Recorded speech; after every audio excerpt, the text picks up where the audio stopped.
പാതിരാത്രി സമയത്ത് എനിക്ക് ശബ്ദങ്ങൾ കേൾക്കാൻ തുടങ്ങി പലപ്പോഴും. അത് എപ്പോഴും ഞാൻ കേൾക്കുന്നത് ഒരു പ്രായമായൊരു സ്ത്രീയും ഒരു വൃദ്ധയായ ഒരു സ്ത്രീയും ഒരു കുഞ്ഞും. ഇവരുടെ 3 പേരുടെ സംസാരം. ഇവർ സീരിയസ് ചർച്ചയാണ്. ഇവർ പറയുന്നത് എനിക്ക് ക്ലിയർ ആയിട്ട് കേൾക്കാൻ പറ്റുന്നുണ്ട്. എന്താണ് ക്ലെയർവോയൻസ് കാപ്പബിലിറ്റി ഉള്ള ഒരാളെയും സ്പിരിറ്റിന് അറിയാം.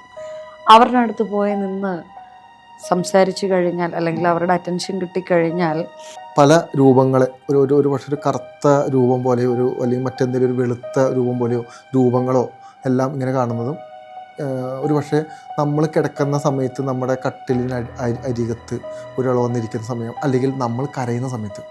കുറേ വർഷങ്ങൾക്ക് മുമ്പ് പലപ്പോഴും ഞാൻ എൻ്റെ വീട്ടിൽ തനിച്ചായിരിക്കുന്ന സമയത്ത്, ഈ ഒറ്റയ്ക്കാവുന്ന സമയത്ത് മാത്രമേ ഒരു പക്ഷേ എന്നിലോട്ട് എനിക്ക് നോക്കാൻ പറ്റുള്ളൂ.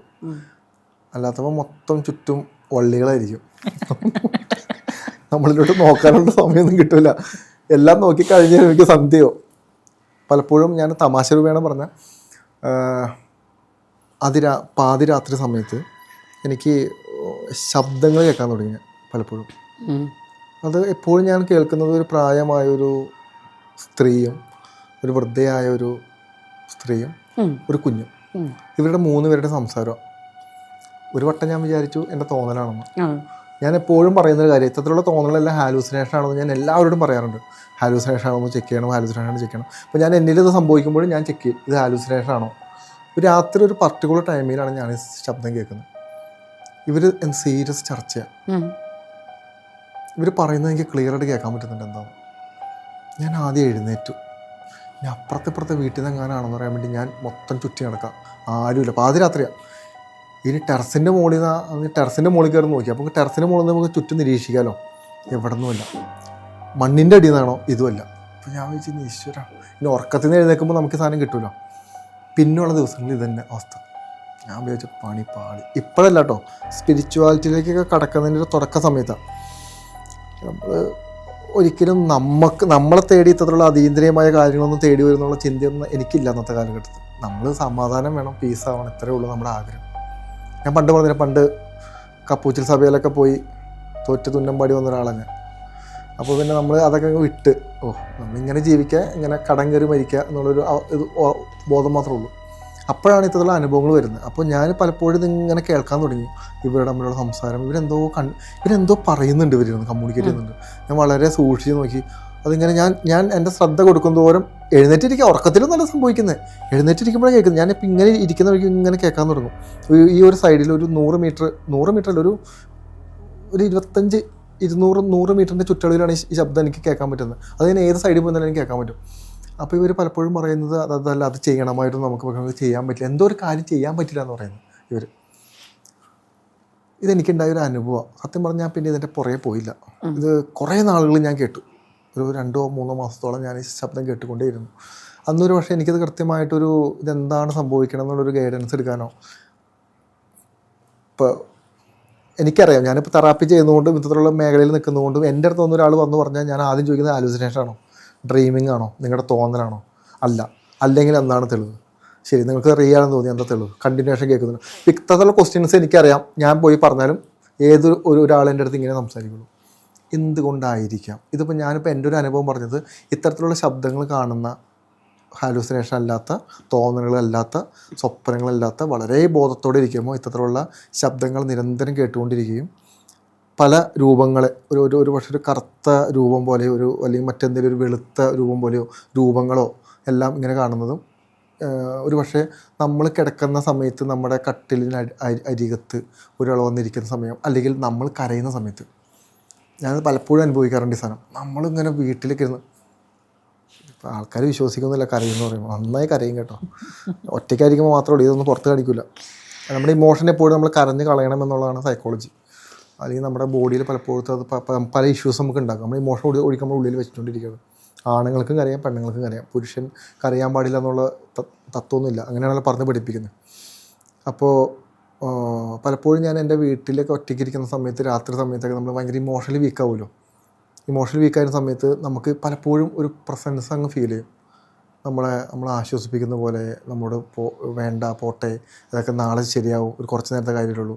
അപ്പോൾ ഇത്തരത്തിലുള്ള അനുഭവങ്ങളൂടെ കടന്നു പോകുന്ന ഒരുപാട് പേരുണ്ട്. ഇപ്പോൾ ടിറ്റിക്ക് എന്താ അതിനകത്ത് പറയാനുള്ളത്? ഇത്തരത്തിലുള്ള അനുഭവങ്ങൾ ഒരു പക്ഷേ ലൈഫിൽ ഒരുപാട് കാര്യങ്ങൾ കാണുകയും കേൾക്കുകയും ചെയ്യുന്നത് എന്തായിരിക്കും? ക്ലെയർവോയൻസ്, ക്ലെയർ സെൻറ്റിയൻസ് എന്നൊക്കെ പറയുന്ന കാര്യങ്ങളുണ്ട്. അതിൻ്റെ ഫർദർ എക്സ്പ്ലനേഷൻ ആവശ്യമുണ്ടെന്ന് എനിക്ക് തോന്നുന്നില്ല. അതായത് എമ്പത്തറ്റിക് ആയിട്ടുള്ള ഒരാളെ പെട്ടെന്ന് സ്പിരിറ്റ്സിനറിയാം. ക്ലെയർവോയൻസ് ക്യാപ്പബിലിറ്റി ഉള്ള ഒരാളെയും സ്പിരിറ്റിനറിയാം. അവരുടെ അടുത്ത് പോയി നിന്ന് സംസാരിച്ചു കഴിഞ്ഞാൽ, അല്ലെങ്കിൽ അവരുടെ അറ്റൻഷൻ കിട്ടിക്കഴിഞ്ഞാൽ ഈ സോളിനും എന്തെങ്കിലുമൊക്കെ ഹെൽപ്പ് കിട്ടും എന്നുള്ളൊരു പ്രതീക്ഷ അവർക്കുണ്ട്. ആ ഒരു പ്രതീക്ഷയുടെ പുറത്ത് അവർ വരുന്നത്. പലപ്പോഴും ആളുകൾ ചെയ്യുന്നൊരു മിസ്റ്റേക്ക് എന്ന് പറയുന്നത്, അവർ ഒബ്സർവ് ചെയ്യത്തില്ല, പേടിക്കും, പാനിക് ആകുമ്പോഴത്തേക്കും അവർ കുറച്ചും കൂടെ അറ്റൻഷൻ സീക്കേഴ്സ്, ചൈൽഡിഷ് ബിഹേവിയർ എന്നൊക്കെ വേണമെങ്കിൽ പറയാം. അറ്റൻഷൻ സീക്കിങ്ങിന് വേണ്ടി എന്തെങ്കിലുമൊക്കെ ഒബ്ജക്ട്സ്, അല്ലെങ്കിൽ ലൈറ്റ് ഫ്ലിക്കറിങ്, അല്ലെങ്കിൽ പറഞ്ഞ പോലെ അടുത്ത് വന്നിരിക്കുന്നു, അങ്ങനത്തെ പല എക്സ്പീരിയൻസസ് തരും. പക്ഷെ നമ്മളൊന്ന് സമാധാനമായിട്ട് കണ്ടെയ്ൻഡായിട്ടിരുന്നൊന്ന് ഒബ്സർവ് ചെയ്യുകയാണെങ്കിൽ റോജിനി പറഞ്ഞതുപോലെ കേൾക്കാൻ പറ്റും എന്താ അവർ പറയുന്നത്, എന്തിനെ പറ്റിയ. ഐദർ അവർ സ്റ്റക്കായിരിക്കാം, ഗ്രൗണ്ടഡ് സോൾസ് ആയിരിക്കാം, അവർക്ക് വേണ്ടി എന്തെങ്കിലും നമുക്ക് ചെയ്യാനുണ്ടായിരിക്കും. അത് നമ്മളെ പറഞ്ഞ് മനസ്സിലാക്കി തരുന്ന ഒരു പ്രോസസ്സാണ്. എല്ലാ കേസസും അങ്ങനെയല്ല. റിപ്പീറ്റേഷനായിട്ട് പല ദിവസങ്ങളിൽ അല്ലെങ്കിൽ പല മാസങ്ങളിൽ ഇങ്ങനെ ഒരു എക്സ്പീരിയൻസ് വന്നിട്ടുണ്ടെങ്കിൽ ഡെഫിനറ്റ്ലി നമ്മളൊന്ന് ഒബ്സർവ് ചെയ്യാൻ ശ്രമിക്കുക. എന്ന് കരുതി ഒരു കാരണവശാലും അവരെ വിളിച്ചു വരുത്താനും ഹലോ ഇവിടെ ആരാ ഉള്ളേ എന്ന് അങ്ങനൊന്നും ചോദിക്കരുത്, ചെയ്യാൻ പാടില്ല. കാര്യം അവരേത് തലത്തിലാണെന്ന് നമുക്കറിയത്തില്ല. അവരുടെ തലം എന്ന് വെച്ചാൽ 1, 2, 3, 4, 5, 6, 7 പ്രധാന മണ്ഡലങ്ങളുണ്ട്. ഇതിൽ ഏത് തലത്തിലായിരിക്കും എന്നുള്ളത് നിങ്ങൾക്കറിയത്തില്ല. പകരം നമുക്ക് ചെയ്യാൻ പറ്റുന്ന ഒന്ന് ഒബ്സർവ് ചെയ്യുക, പ്രാർത്ഥിക്കുക. ഡിവൈൻ സ്പാർക്ക് എന്ന് പറയും. ഫോർ എക്സാമ്പിൾ, ഇപ്പോൾ സാധാരണ ആളുകൾക്ക് അങ്ങനെ ഒരു എക്സ്പീരിയൻസ് ഉണ്ടായെന്നുണ്ടെങ്കിൽ തീർച്ചയായിട്ടും പ്രാർത്ഥിക്കേണ്ടത്, ഈശ്വര ഈ ഒരു സമയം ഇവിടെ അൺവാണ്ടഡ് ആയിട്ടുള്ള അല്ലെങ്കിൽ സ്റ്റക്കായിട്ടുള്ള ആരെങ്കിലും ഉണ്ടെങ്കിൽ അവരുടെ ആത്മശാന്തിക്ക് വേണ്ടി പ്രാർത്ഥിക്കുന്നു. അങ്ങയുടെ സന്നിധിയിലേക്ക്, ഹയർ സ്റ്റേജിലേക്ക് പോകാനായിട്ട് ഞാൻ പ്രാർത്ഥിക്കുന്നു. നിങ്ങൾക്ക് ഞാൻ പറയുന്നത് മനസ്സിലാവുന്നുണ്ടല്ലോ, നിങ്ങളിവിടെ നിൽക്കേണ്ട കാര്യമില്ല, സ്വസ്ഥമായിട്ട് സമാധാനമായിട്ട് പോകും. നിങ്ങൾക്ക് വേണ്ടി ഞാൻ ഒരുപക്ഷെ ഒരു മെഴുകുതിരി കത്തിക്കുന്നതാകാം, ഒന്നും വേണ്ട, ഞാൻ ഇരിക്കുന്ന അവസ്ഥയിൽ പ്രാർത്ഥിക്കുന്ന ഈശ്വര ആരാണോ ഉള്ളത് അവരുടെ ആത്മശാന്തിക്ക് വേണ്ടി പ്രാർത്ഥിക്കുന്നു. അത്രയും മാത്രം ചെയ്താൽ മതി. They are expecting only that prayers. അതിന് ഫർദറായിട്ട് അതിൻ്റെ പുറകെ പോകേണ്ട കാര്യമില്ല സാധാരണ ആളുകൾ. പിന്നെ നമ്മുടെ ഫാമിലി മെമ്പേഴ്സ് റീസെൻ്റ്ലി ഡിപ്പാർട്ടഡ് ആയിട്ടുള്ള ആരെങ്കിലുമൊക്കെയാണ്, അതിന് ശേഷമാണ് ഇങ്ങനത്തെ കാര്യങ്ങൾ എന്നുണ്ടെങ്കിൽ നല്ല വേദിക് അസ്ട്രോളജേഴ്സ് ആയിട്ട് ഇത് കൺസൾട്ട് ചെയ്ത് മേക്ക് ഷുവർ ചെയ്ത് വേണ്ട കർമ്മങ്ങൾ എന്താണാവോ അത് ചെയ്യുക. ഫോർ എക്സാമ്പിൾ, അത് ഇപ്പോൾ കൂട്ട നമസ്കാരമാകാം, തിലകഹോമമാകാം, ഇനിയിപ്പോൾ ഗ്രിഗോറിയൻ കുർബാന ആണെങ്കിൽ അങ്ങനെ ആകാം, അങ്ങനത്തെ കാര്യങ്ങളൊക്കെ ചെയ്യും. ബിക്കോസ് പ്രാർത്ഥന എന്ന് പറയുന്നത് എന്താണ്? ഊർജമാണ്, അല്ലേ? മെഡിറ്റേഷൻ, പ്രാർത്ഥന ഊർജമാണ്. ഈ ഊർജം ആത്മാവിനെ കൂടുതൽ ശക്തമാക്കുന്നു, ഹയർ സ്റ്റേജിലേക്ക് പോകാനായിട്ട് സഹായിക്കുന്നു. ചടങ്ങിന് വേണ്ടി പ്രാർത്ഥിക്കുമ്പോഴാണ് റോജിന ഇതൊന്നും കറക്റ്റായിട്ട് അവർക്ക് ലഭിക്കാതെ പോകുന്നത്. ചടങ്ങ് പോലെ ചെയ്യാൻ പാടില്ല. ഇപ്പോൾ എന്താ പറയുക, ഒരാൾ ഡിപ്പാർട്ടഡായി ഫ്യൂണറൽ സംസ്കാരം കഴിയുമ്പോഴത്തേക്കും ചായയും പഫ്സോ അല്ലെങ്കിൽ പരിപ്പൂടെ മാത്രമാണോ? അല്ല, കുറേ കൂടെയൊക്കെ എക്സ്പാൻഷനായി. അങ്ങനെയല്ല, നമ്മൾ അവർക്ക് വേണ്ടി സ്വസ്ഥമായിട്ട് പ്രാർത്ഥിച്ച് സന്തോഷമായിട്ട് ബ്ലസ് ചെയ്ത് അവർക്ക് അടുത്ത തലത്തിലേക്ക് പോകാൻ ഈശ്വര സഹായിക്കണേ, മോക്ഷാവസ്ഥയിലേക്ക് പോകാനായിട്ട് സഹായിക്കണേ.